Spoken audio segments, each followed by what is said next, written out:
Hi, this is Bruce Fenton, and this is REKT.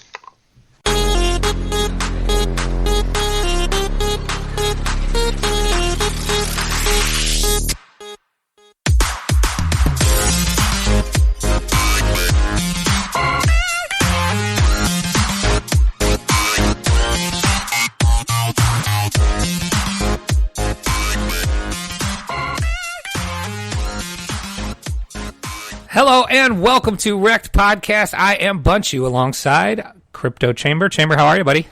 I am doing fantastic on this beautiful morning in April. What day is it, though? I have no idea. I assume it's April. There was a thunderstorm last night in my area, which only means that April showers bring May flowers. We can only hope, right? That's it. We have a fantastic guest with us today. You know him for sure from Twitter. We have Mr. Bruce Fenton making his second appearance on REKT Podcast. Bruce, how you doing? Great. How are you guys doing? Wonderful. So those of you who don't know, Bruce is also the CEO of Chainstone Labs, Atlantic Financial. And he has been probably one of the most vocal voices in the space about everything that's been going on in the world with coronavirus and everything that it has been affecting outside of that. So welcome, Bruce. How are you holding up with everything that's going on out there? Well, I can't complain. I'm holding up all right. And it's certainly a time of change for everybody, though. Really epic history in the making. And so it's very, very interesting. And I think scary for everybody, but I think there's a lot of things to be optimistic about on the other side of this thing. We can only hope, right? So right. I wanted to have you on because I said to Chamber the other day, I'm like, we need to get Bruce back on the show because for me, well, first of all, we've been talking here on the show about, everything that's been going on with the virus and how it's affecting everyday life and the markets and all of that kind of stuff for quite some time.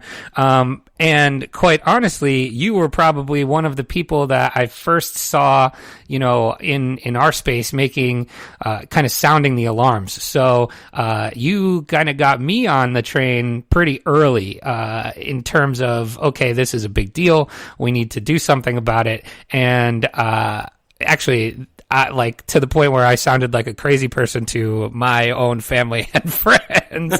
And, however, the other day I did get a phone call from my father with the very nice, "You were right," which was nice. Yeah, which was big. So it's like we've five been tracking, we've been tracking Chambers' thoughts on this too, who's, we have him on a scale of 1 to 5 on how serious he's been taking the whole thing. Chamber, let's check in with you. Where are you at on your scale? I gotta tell you, I think where were we? Where were we on last update? You were on full 5 mode last. Was I full 5? Yeah. I feel like I've come down from 5 since the last time we spoke.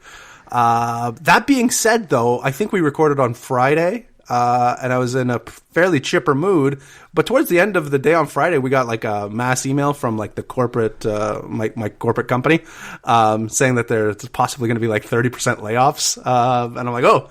That's not as fun now. I don't think it applies necessarily to me, but it's still not great to have on a Friday afternoon. Sure. I feel a little bit better. I would say maybe like a 4.7 right now. Yeah. All right. So that's pretty high up there. So Bruce, yeah. I found a tweet here that I think that you also liked it this morning. And I feel like this is very much applicable to the way I feel, the way probably most of us feel, maybe the way you feel. But basically what it is it's a Venn diagram, right? And there's 3 rings to it. And it says 1, people taking COVID-19 seriously. 2, people worried about the expansion of authoritarian government policies. And 3, people concerned about impending economic devastation, and then me, which is right in the middle of all 3.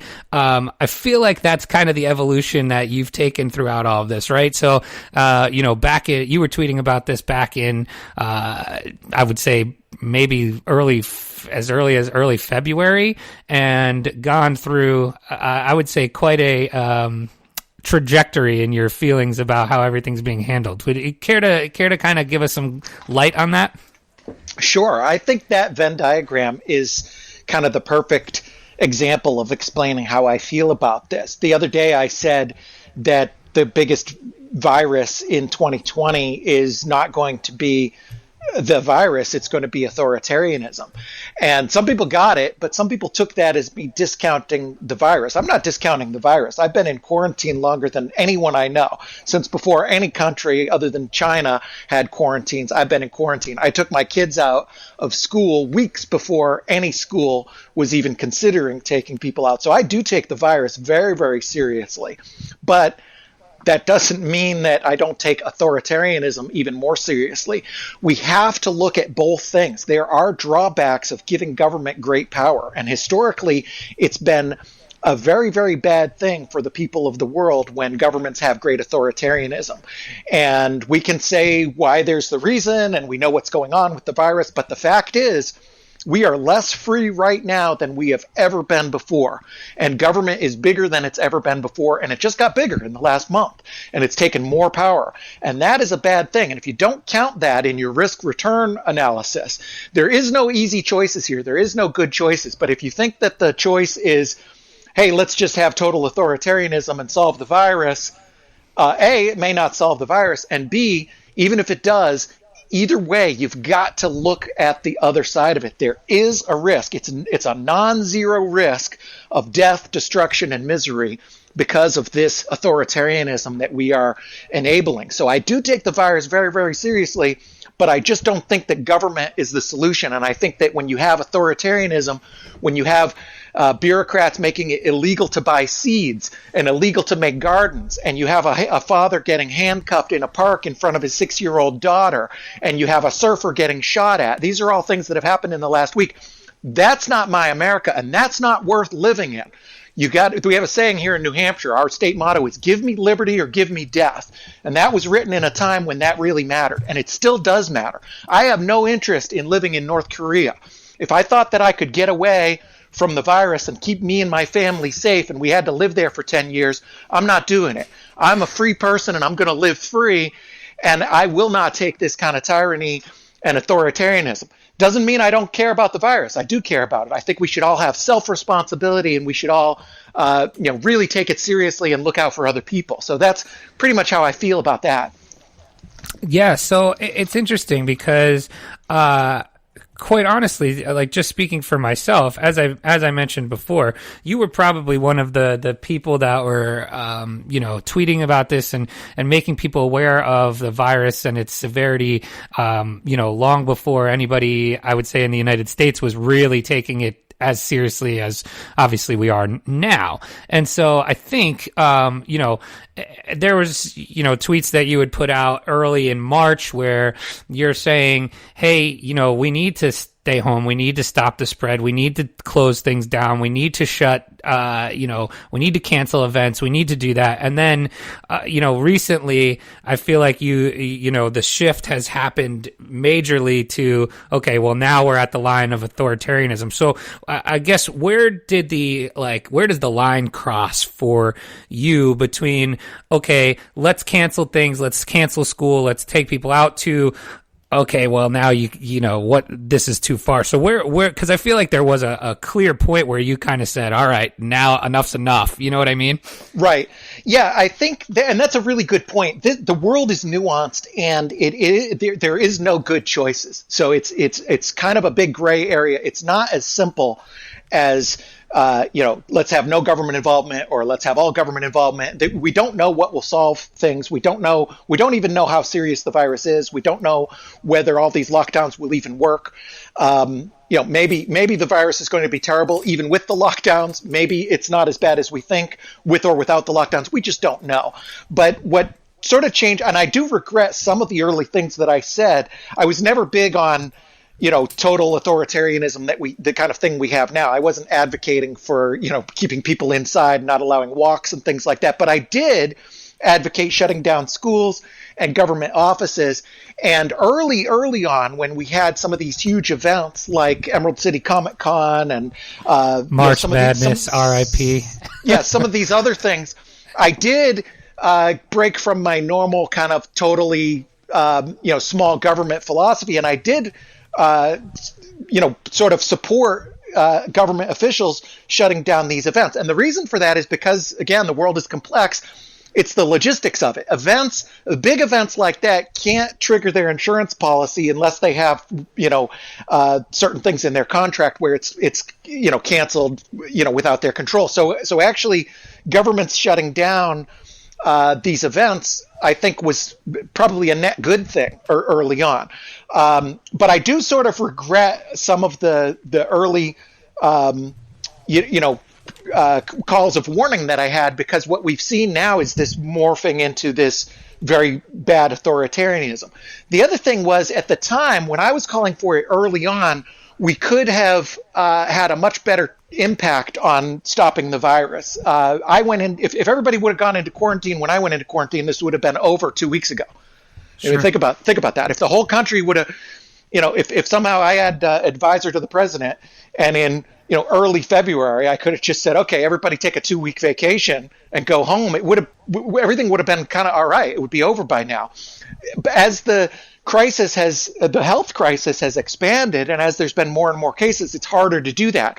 And it only would be effective for a very, very short time. So I was advocating and I was never really big into the, wholesale kind of authoritarianism we see now. But like I said, I did support, early shutdowns of schools, because there's certain things, only government can shut down schools, only government can order certain things to close government offices and these kind of things. But now we're beyond that. One of the turning points for me was when Andrew Cuomo said this may last 9 months. That immediately lost me. Immediately, the minute he said that, I said, nope, I'm not on board for that. You cannot do this for 9 months, because it ruins everything we know.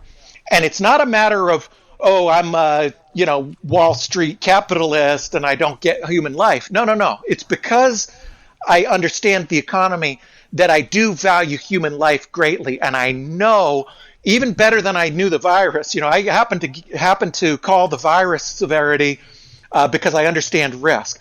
But viruses isn't my field. I had a tiny bit of experience working in a hospital when I was younger, but nothing really professional. Whereas the economy is something that I do work on.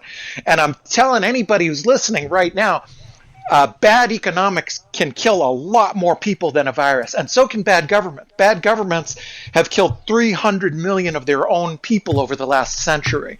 And bad economics, mark my words, I've studied economics all over the world. I've worked with some of the poorest countries. I've been to poor countries. I've been to Pakistan. I've been all over the world. I've worked with rich people, poor people, and I've seen it firsthand. And I'm telling you, bad economics kills probably more certainly than almost anything else, because it compounds everything. It makes healthcare worse. Life expectancy goes down. These are stats that we know. And it's also miserable. Who wants to live in North Korea? Who wants to live in a third world country? Who wants to live in a second world country? It's bad. It's bad for our sanity, our mental health, our quality of life, our food supply, our human happiness, and it's bad for our lives. People die a lot more in really poor places. They die in bad economies, even in the United States. When we've had really bad economies, we've had huge number of suicides, higher crime rates, just overall worse medical care, lower life expectancy. It's a very serious thing. So it's not that I don't care about life and I care about the stock market more. It's because I care about life that I care about these economics. And we have to work on ways to keep both going and do things in a safe way, and give people the freedom to take the risks that they choose to. So the way everything is happening right now, because obviously I think we would all agree, right, that balance is the key to everything, right? It's not one way or another on, okay, we need to shut everything down, or we need to be totally let this thing just go willy-nilly. What's the balance you see be as an acceptable kind of medium here? I mean, or is there none? It comes down to personal responsibility, and it comes down to making hard choices. As I said, no choices are easy. Some humans, whether it's the president or governors or ideally actual individuals in this country and every other country, have to make decisions about what risk they can take and what human life is worth and who lives or dies. And that sounds heavy, but that's the reality of the world. Firefighter chiefs make that decision all the time. We have to decide who lives and who dies and how many people it is acceptable to have die and what price there is. It's not as simple as saying, like, oh, let the government do this and we'll all be safe. If we wanted to do that, we could all be in a prison. We could save 1 million lives a year annually by outlawing driving. 1 million people in the world, 40,000 in the United States, 1 million people are killed in car accidents. You just ban cars, you save 1 million people. And even the high-end estimates, we may not even see that from this virus. So we really need to kind of figure out what level of this is acceptable. If we say, is this level of lockdown acceptable for a year to save 10 people? No, of course not. Is it worth it to save 100,000 people? Well, maybe, but each person, what about 3 weeks? What about 2 years? What about 10 years? We need to ask these hard questions. And we've lacked personal responsibility in this country and the world for so long. We've had it so easy for so long that so many people looked for somebody else to solve it. Oh, let's make the president make this decision or the governor. And regardless of your politics, whether you're for or against him, a lot of people are trying to put this on the president or they put this on the governors because they don't want to make those hard decisions themselves. They don't want to have the personal responsibility to say, okay, this is worth it. This is worth it, and people are going to die. Because either way, people are going to die. There is no world where you say, oh, the government's going to save the day and nobody's going to die. If we continue on this path, people will die. People have already died.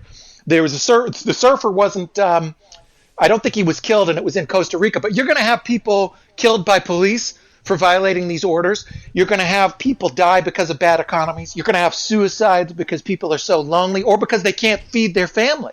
Unemployment and suicide has a huge correlation. You need to consider these things. There's no simple answer. And in a soundbite world and a soundbite culture, everybody's looking for somebody else to save them.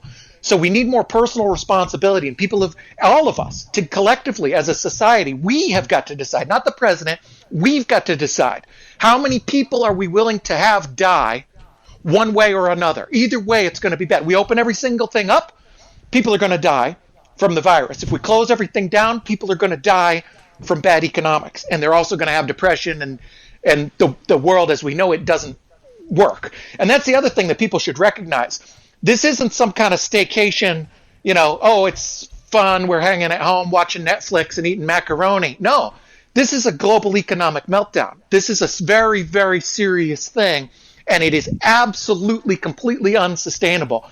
Some of us who are working from home have kind of this illusion of comfort where it doesn't seem that bad. It seems like you're kind of, staying home for a few weeks. We have to recognize that we are in the midst of the biggest global economic crisis we've ever seen. Every single one of us, I don't care if you're a billionaire or somebody who's unemployed from a restaurant, every single one of us is in an economic fight for our lives like we've never seen before. And we've got to realize that. So it's a serious thing, and I think that it comes down to personal responsibility. And with that is everybody taking their own idea of what their risk is. I said earlier today that I'm scared about the virus. I'm terrified of it. I was terrified of it when I first heard about it. That's why I was talking about it so much. People thought I was crazy. I have vulnerable people in my family. I'm very scared of it. But my fear doesn't give me the right to wreck your freedom. I don't have a right to take your freedom because of my fear. And government, it's not government's job to make me not afraid. If I'm afraid of getting mugged, or I'm afraid of the virus, or I'm afraid of whatever. Some fears are irrational. There are people who are afraid of certain races or nationalities. There are people who are afraid of interracial marriage. That's their problem. That's their problem. That's their problem. Fear is your problem. It's your problem whether you're fear. I'm a fearful person. I'm scared of risk. but that's my problem. I have vulnerable family members. My daughter has severe allergies. She can't even be around a dog. So that's my problem. That's my family's problem. It's our responsibility to keep her safe. It's not everybody else's responsibility. I can't go and have some edict to kill all the dogs or ban all the dogs or whatever, even if it would make me safe. It's not government's responsibility to allay our fear. And that's a hard thing for people to get over in a world where we've been so used to farming out all our responsibilities to other people, even our responsibilities to live. We're now talking about people just saying like, oh, well, we'll just stay home and collect a check. Economy doesn't work that way. We need personal responsibility. We need to be able to do the things that we need to do to have the world work. Interesting. Yeah. Chamber, what do you got here? Actually, Bruce, you're bringing up terrific points here, and I agree. I agree mostly across the board. My one question, though, is this, considering we're talking about a pandemic, it's a worldwide issue, is this really the time to be, banking on personal responsibilities? I look out my window, I see a bunch of, mouth-breathing troglodytes walking around, without a care in the world. Obviously, you're taking your personal responsibility. You have been taking that for quite some time. But I would almost argue that the vast majority, I live here in Canada, I have to imagine the population is fairly similar as far as, what the communities are. But I would say the vast majority of people in my area have, you're 100% right. They have no personal responsibility. They think they have these independent thoughts and aren't really putting the greater good of the community or the freaking human race for that matter into account, and they're really just caring about how their life is affected. Don't we need kind of bigger government right now to tell those mouth breathers to kind of shut up and stay in the house? And because I don't think they're going to make that logical leap on their own. What are your thoughts on that? So here's the thing. Your premise and is that, and forgive me for mouth breathing troglodytes. The premise is right. Some people are mouth breathing troglodytes. Some people are evil, and some people are stupid, and some people are self-centered. We all agree on that, right? Right. I would say so. Yes. Do you think politicians are an exception? They are not. No. Politicians are just as evil and stupid as everybody else. Maybe even more. Maybe even more. If it's 2% or 10% of the population that is evil and stupid, politicians, it's going to be 2% or 10%, maybe 20, maybe more. Maybe you love politicians. You say, you know what? Politicians are twice as good as the average human. Average human, 2% are evil. Only 1% of politicians are evil. Guess what? That 1% is why we cannot allow this, because if people are evil or stupid, now's the last time you want to be giving power to people who might be evil or stupid. And believe me, there is evil and stupid people here. One of the other things that has concerned me in this, as this has unfolded, early on when I was one of the only, we're one of the early people looking at this, everything was, or most of it was based on truth. People were trying to seek out the truth. How bad is this? What's going on? What's the truth? There are now people who have a motivation that isn't to the truth. Their motivation is their agenda. They're looking at this saying, how can I twist this situation to get more power? And they don't care about life. So people will make stupid decisions. There's a city council member in New York who runs the health committee in New York City named Mark Levine. This guy's like a character from an Ayn Rand novel. In February, he said, we have to defy the virus, come to Chinatown and go to the parade. He said that twice. And then he says, no testing, I'm not going to get tested. And now he's saying, we need internment camps, we need to lock people up, and we're going to have mass graves in the park. This is a dangerous kind of person. And one bureaucrat like that can cost a huge number of lives. So if you believe that people are evil or stupid, and I agree, there's a whole bunch of stupid people. If we let people have freedom, a whole bunch of people are going to do stupid things. They're going to get people killed. They're going to go on there. You saw St. Patrick's Day. Everybody knew the virus was serious. People were partying at St. Patrick's Day like fools. Well, guess what? Some of those same fools can be politicians. And I would much rather trust a whole bunch of idiot mouth-breathing troglodytes than one evil politician, because the mouth-breathing troglodytes can only do so much. One politician can kill 10 million people. It's happened in history. It's happened again and again and again in history. Mass death, hundreds of thousands of people, Pol Pot, Hitler, Stalin, Lenin. This is real evil, and that only happens when we enable these people. So for the very reason that you said, because some small percentage, hopefully, small percentage of people are really stupid and really evil, that's all the more reason we have to say, oh boy, we can't give any power to anybody because they might be evil or stupid. And now is definitely not a time to be messing around with having somebody have authoritarian power over you if they're evil or stupid. Whoever is responsible for banning the sale of seeds is evil. Evil, pure evil. If you're banning the sale of seeds in the midst of an impending food crisis, you're saying you can't have a garden, evil. Everybody in that chain of command, everybody from the grocery store who is obeying that order to the state and local and federal government, all the way up the chain, everybody in that chain is evil. And I wouldn't trust that person. If you show me some politician who's banning gardening seeds, I don't trust that person as far as I could throw them. I'd rather jump in a crowd of idiots than trust that person with power over me and my family any day of the week, because they have a power that the other idiots don't have. The regular general public who are evil and stupid, they can't marshal the National Guard to shoot you. They can't bring police to kill you. They can't put you in a cage.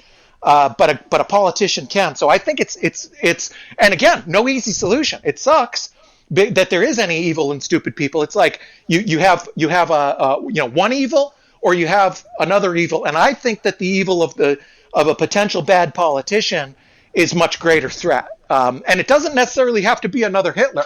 It can just be sort of a worse version of the status quo. In the United States, we already have more people in prisons than the Soviet Union had in gulags. So, and we have more people killed by police in the United States every year than Al Qaeda and the Taliban have killed in the last 15 years. So we have to worry about the abuse of power as well, I think. That's interesting. I love the hashtag mouth breathing troglodytes. We'll make sure. You've convinced me, Bruce. I'm 100% involved in your camp now. I think the interesting thing too in the point you made prior is, the balance between how many people could die from, something like just the virus if we just did nothing versus what could happen in a situation where there is an economic depression or meltdown. And I think, when I think about this and you watch these press conferences and stuff with the president, and you got somebody like Dr. Fauci up there who's basically saying, he's saying this is the facts about the virus, and in order to stop the virus we need to do X. And meanwhile you got Trump on the other side, which is basically the economic portion, where he's saying, hey, look, we gotta, it's all well and good, but eventually we've got to go back to doing what we were doing. And I think, what you see from the general public, at least in my opinion, is they are more easily wrapping their head around what they perceive as just cold hard science facts about from a doctor about a virus, right? And I think the majority of people do not understand what the potential economic impact and what that could mean as far as lives in the same vein. What do you think about that sentiment?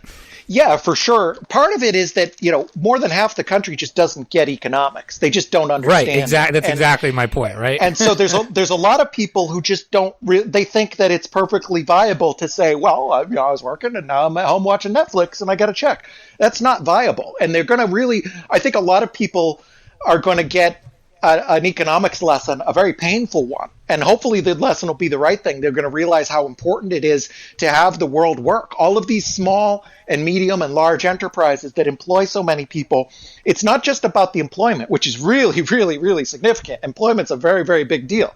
It's one of the biggest deals for most people in their whole life. It's like right up there with their family and their loved ones, and it's kind of intertwined, because the reason that most people work and are employed is because they want to have a better life for their loved ones. So employment's a very big deal, but there are even other things that are an even bigger deal when you look at systemic risk and things like food supply and supply chains and just the way that things work. You have, I've been trying to prep ahead of the game for a while, and 6 weeks ago I was advocating going to Costco and stocking up on stuff and ordering things while the wheels of the world are still greased. They're not greased now, so there's problems now. We just bought some chickens. All the chickens are sold out, and it's hard to buy chickens. And then we tried to buy a chicken hutch, and we couldn't get a chicken hutch because all those places are not open. So you have these, even something as, and I use chickens as an example because that's about as basic as you can get. That's like homesteader living. If you can't get chickens, how do you think you're going to get your ham radio if the communications go down? Or how are you going to get, you have people with weapons shortages and all kinds of systemic things. When these things start to fall apart, a whole bunch of other stuff starts falling apart. What about when the firefighters can't get their boots? What about when the firefighters can't get other equipment? What about, you can go on and on and on. You have secondary and third effects, medicine shortages, and all of these other things. The world sucks without industry, and it sucks really, really bad. It sucks so bad that some people will feel that it's not worth living. And I don't mean that in exaggeration. That's a statistical fact. There are people who will kill themselves over this, who were previously mentally healthy. They will kill themselves over this. It's going to be so bad. The economy is important. You need the world to work right, and it's not working right now. It seems like it because so many of us can work from home. It seems like it's kind of normal. If you worked in Vegas at a casino, you probably have a little more impact right now, but it's still not quite there. It's only been a couple weeks, but it's completely unsustainable. In an economy, you need consumption and production, and consumption is down a little bit. People are consuming less, but you can only consume so much less. You still need food. You need basic supplies, and the producing part has stopped. So it's an illusion to think like, oh, well, they'll just keep making the food and we'll be fine. No, the food is only a piece of it, and the food isn't even working right. So you do have a lot of people that are going to get a painful economic lesson in this process and learn, as you said, it's not just, it's not just about the virus versus economics. It's looking at the bigger picture. And the reason that economics are harder to get, virus is easy to understand. It's like, here's a bad thing that might kill you. Look out, right. Stay in. Okay, great. Well, I'm going to stay in. I'm going to make everybody else stay in. Okay. Economy is a little harder to see. And especially the virus of bad economics or communism and government control and authoritarianism. That's harder to see. It's a silent killer. It doesn't happen as quickly. The government doesn't just come in usually and just start shooting people, although they certainly do that.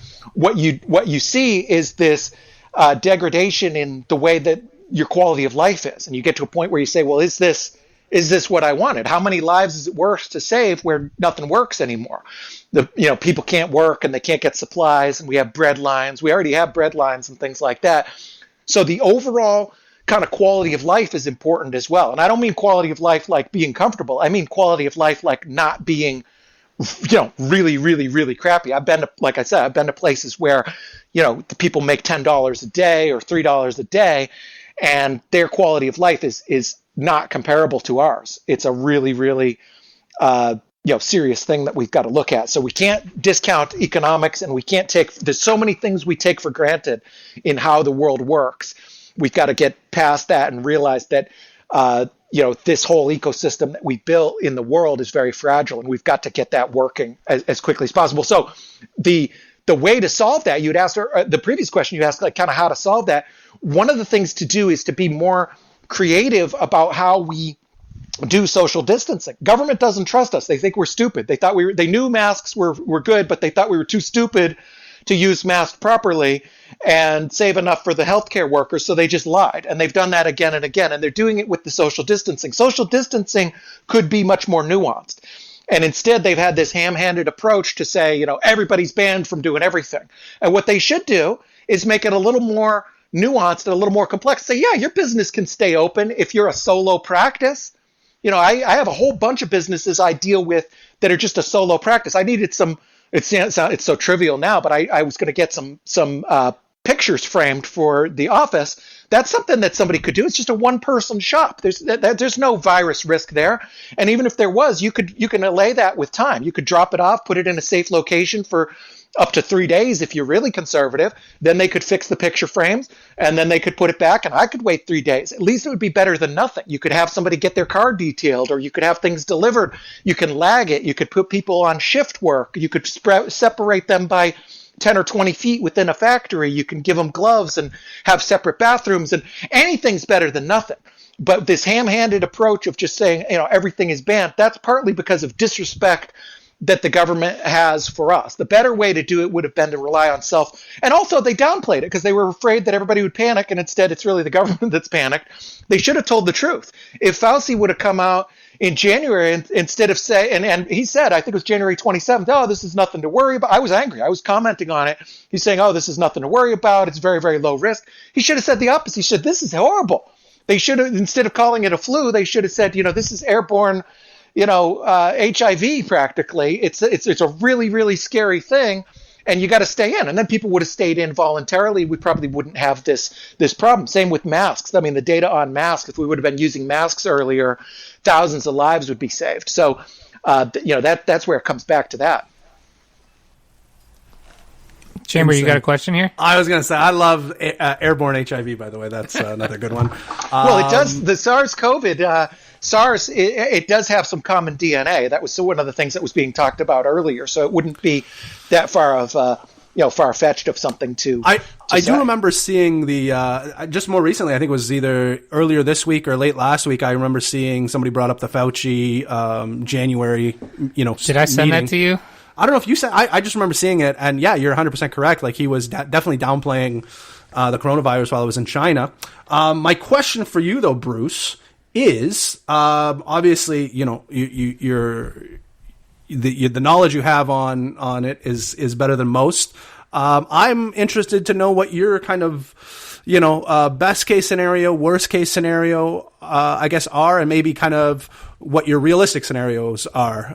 Let's start with, what's the best case scenario? How long before we get back to some sort of normalcy? Yeah, it's all intertwined now. So the best case, worst case, it's the virus and the economics and everything else and the freedom. They're all tied together now. The crisis is now, I would say, that Venn diagram you referenced might be sort of accurate. It might be a third virus. The crisis might be a third COVID and a third economy and a third authoritarianism. That's just a rough, we don't know. Hopefully that'll change. Best case would be that the virus is less lethal than many people thought. And that seems to be kind of the trend. The more testing is done, the lower that the case fatality ratio goes. You got to really watch faulty numbers. There's a lot of speculation that New York isn't counting numbers right. It's hard to substantiate because the data is wonky, but there's some data that looks like the number of pneumonia cases has almost dropped to zero. Same time last year, where it's sort of been replaced by COVID cases. Now there's still more net death, but maybe it's twice as bad as a bad year. Well, that's bad, and it's certainly tragic, and human life is tragic. But if this is kind of like twice as bad as a bad flu year, well, that's a whole different thing than this is the end of the world sort of thing. That's why it's so crucial to get good data. So the best thing that could happen is we start to see this. Kind of better data, good data, bad data, everything kind of goes down, and we see less cases, and people see the negatives of this shutdown, and we're not going to return to normal. There is no normal. The old world is gone, but we could see a reduction in these mass lockdowns and things like that. Combined with good data that shows that it's not as dangerous as we thought, and we've kind of controlled it. Treatment would be great if some of these medications and other things help it get treated, then that helps as well. And then the economy, it's going to be a long time. It'll be years before it recovers, but those could be good growth years. That's sort of best case scenario. Worst case scenario is virus continues to ravage, horrible loss of life, combined, and they kind of go to hand in hand. If we do have that, it's a lot less likely that the restrictions will be lifted. The longer they continue, the more businesses go out of business. And once they're out of business, you have capital destruction. With capital creation, you can take a cake And you could take $5 worth of ingredients and you can make a cake that's worth $10. And that new $5 has come out of nowhere. Just like if you take 100,000 worth of land and 100,000 worth of wood, you build a house, it could be worth 300,000. You've created money from nothing. And that's the way businesses are and ideas and everything else. Capital creation. Well, capital destruction is the opposite. You have a business that might have been worth $1 million and now it's out of business. The $1 million is gone. It's off the balance sheet of the world. There's less wealth. There's less money. There's less plenty in the world. And that's really, really bad. So the best case would be if we kind of rebuild those things. The worst case is if we see that continue to fall apart to the stage where it's even harder to restart. It is very hard to restart these things. And when you have, mass unemployment, the restaurant doesn't go back into business because the restaurant owner has no capital. Nobody will loan him the capital, can't get the equipment, can't afford the lease. The landlord's in trouble. And then even if he starts the restaurant, she or he is not going to have customers like they used to. So it's a very bad situation when you have this cycle of it. And the worst case would be continued authoritarianism, where you've given this massive power to governments and they just lock it down with biosurveillance. And, there's now talk about, you're going to get kind of green zoned if you have antibodies or not. Well, once you have government have that kind of authority, it's only a very small step for them to say, you know what? Anything that a doctor orders is the law, and you can't appeal it. If the doctor orders it and you violate it, you're going to jail. That sounds good. That sounds good to a lot of people. Well, it's not, because then doctors become politicians, and they become politicized. And doctors, for example, who are against guns, in the United States, we had this movement for a lot of time where doctors were trying to ask, do you have guns in your home? They were trying to make firearms part of the domain of public health. Well, that's real bad if you get in a situation where politicians are controlling public health and you have, basically trials without recourse and without appeal, where they just say, you're dangerous, whether you're coughing on somebody or whether you own a handgun, you're dangerous and you're going away. Maybe we don't like the pot smokers, and maybe we don't like your lifestyle. Maybe we don't like your sexual orientation, who knows what, power can be abused. And historically, when you give absolute power to people, it's abused. You may love Dr. Fauci, but if you go and give him vast powers, you're only two politicians away from some evil person having that power. And we also don't know. We don't know about Fauci. Anybody can become evil if they have enough power. So you got to really, really watch this kind of creep. And that would be sort of a worst case scenario. If we are in an authoritarian state right now. We are in the same level of freedom that people had in occupied France in World War II when the Nazis occupied. That's the same. We have roughly the checklist. You can't leave your home. Now, you can justify it and you can say, oh, it's only temporary, blah, blah, blah. But we have to face that reality. The status quo right now is not freedom. The status quo is authoritarianism. And we have to break out of that, or it will continue. And if it continues, if history is any judge of it, then it's misery for a lot of people and a lot of death for a lot of people. The other thing that could be bad out of this is secondary and third effects. We've got to look at geopolitical issues. We could have a major war. Typically after a great crisis like this, there has been wars, World War I, World War II. The whole world is shifting up. The crisis that we're in right now isn't the crisis. I think this is the appetizer, unfortunately, not to be negative, but I think this is only the beginning of it, and I think it will get much, much, much worse. That's interesting. Great. So if you... Nighttime anxiety go brrrr.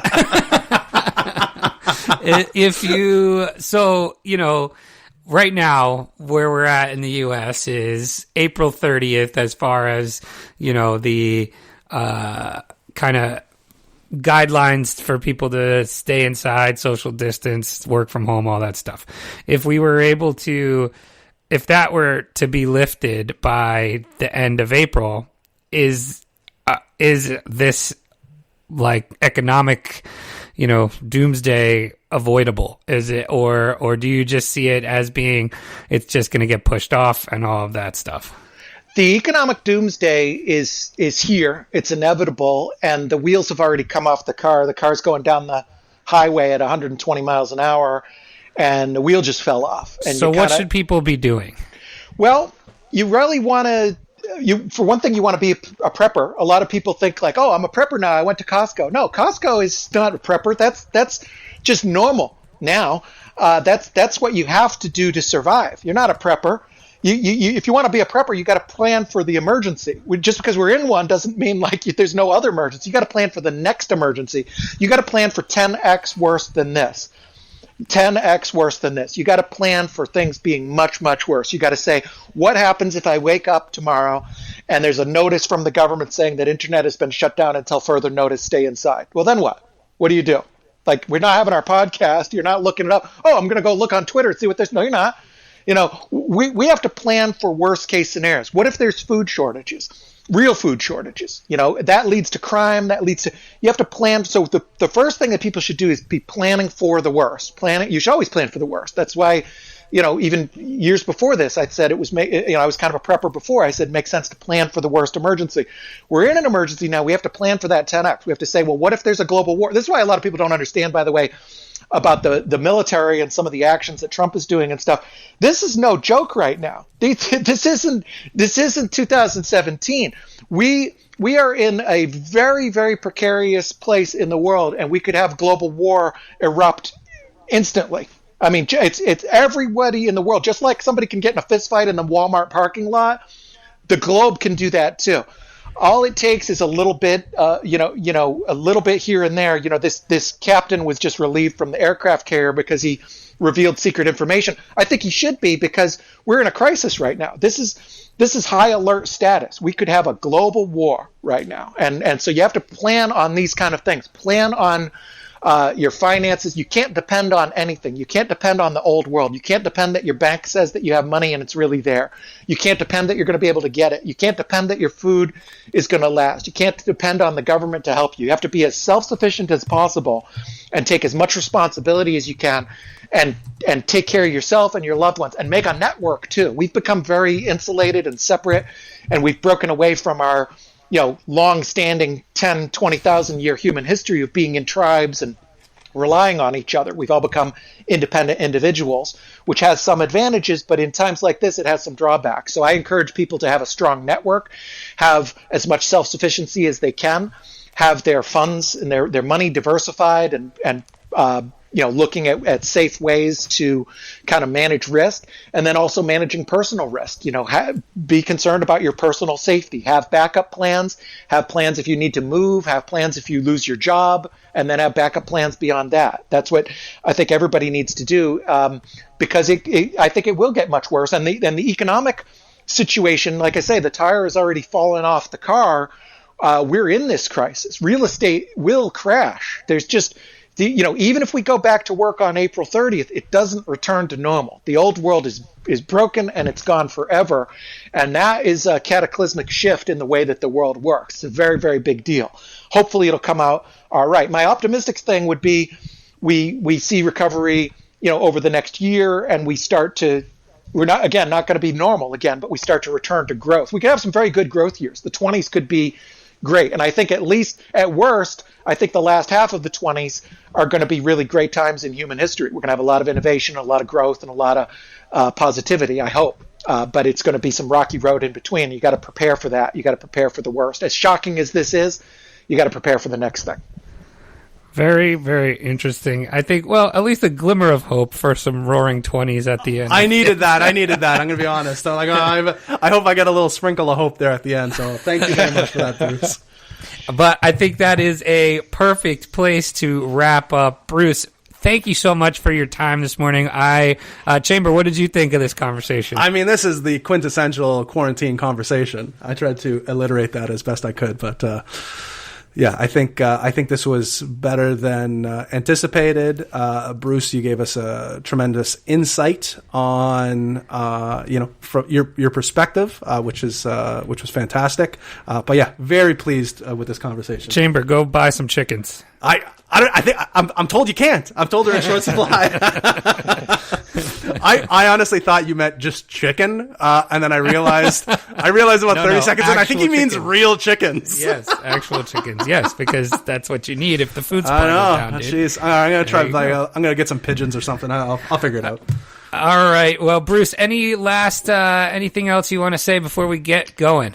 Yeah, it's a time of it's a scary time. It's a time of shakeup, and it's a time of change. But we don't want to go back to the old world. The old world wasn't as good as it could be. The fact is that we've had this, complete wiping of the board and a new world to start. We can build it better than it was. And the positive part about this is that we're going to rebuild, no matter how long this lasts, no matter how bad it is. It will end. There is a light at the end of the tunnel, and with that light is going to come a lot of innovation, a lot of technology, a lot of new things. We're going to have, the world is going to work better in many ways than it ever has before, and it's going to be very, very exciting. And we can tear down some of these old broken systems that have plagued us for decades, where those systems are gone. The institutions that we used to trust and rely on are broken. The financial system that we had is broken, but it wasn't a good system anyway. We can build a new system now, and it's all up to us to roll up our sleeves and get out there and build this new world. We're at war, and we're also at a war to rebuild the economy. Every single person. If you're laid off, you've got to go get a job. Don't wait for the old thing to come back. We got to go out and build this new world right now. Whatever your business plan was, if it's interrupted or whatever, you go out and you build the new world. And the new world's going to be good. It's going to be a good time. And we're going to look back at this, and we're never, ever going to forget this. Time will be measured by this, pre-virus, post-virus. But the post-virus part, eventually there will be positivity that comes out of this, and we're all going to come out of this much, much stronger. Awesome. I would agree. Let's do it then. But Bruce, appreciate your time. Just where can people find you on Twitter if they aren't already? Yeah, Twitter is Bruce Fenton, and my website is the same, brucefenton.com. And awesome. Happy to hear from anybody anytime. Awesome. Yeah, you just gave out your cell phone number the other day. Yeah, I did. Awesome. Thank you so much, Bruce. We really appreciate all the time. And we'll hope to have you on another time to kind of, maybe we could get a little update a couple months down the road, see where we're at. We'll do a post-mortem or something after all this is done. Anyway, that's going to do it for us. And until next time, don't get wrecked. And that is financial advice. And I'm sorry for cutting you off, Bunchu. You are the funnier host. And keep doing a great job. Thank you. Don't get wrecked.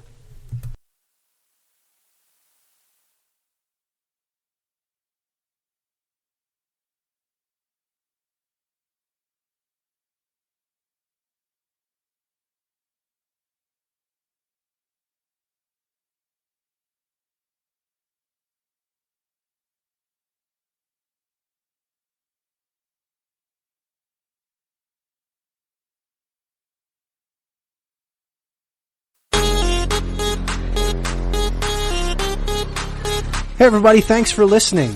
You can help support us by giving us a 5-star review on Apple Podcasts and become a REKT patron by signing up for a monthly tier on patreon.com.